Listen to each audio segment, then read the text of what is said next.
දැන් ඉස්සරහට එන්නේ මන් අවුරුදු නෙවෙයිනේ දැන් එන්නේ. දැන් එන්නේ බුරි සීසන් එක එන්නේ. හරිද? අවුරුදු කුමරිය හොඳම টොප්ම අවුරුදු කුමරිය තෝරන්නේ টොප්ම පස්ස තියෙන එක්කනට තමයි টොප්ම අවුරුදු කුමරිය හම්බෙන්නේ. හරිද? දැන් බොහෝමයක් අවුරුදු උත්සවවල.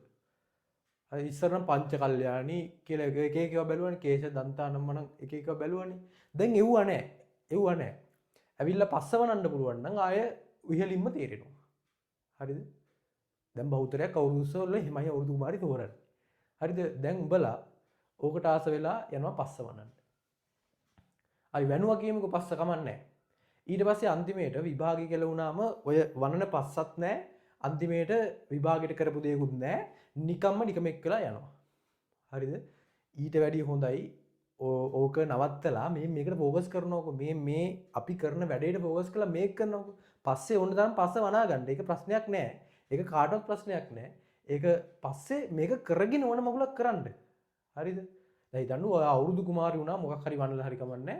ඔය අවුරුදු කුමාරි වුණා මෙඩිසින් හරි ඩොක්ටර් කෙනෙක් වෙලා අවුරුදු කුමාරි වුණා.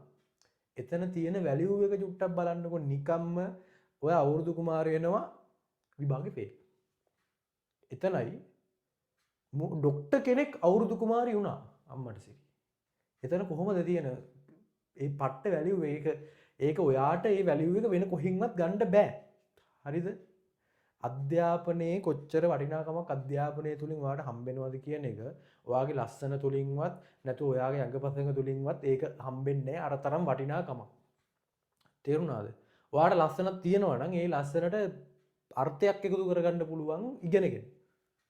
හරිද? නිකන් ඔය ඒවට ගිහිල්ලා තේරුමක් නැහැ. ඔයා නිකන් පස්සේ ජීවිතේ පස්සේ කාලෙක පසුතැවෙයි.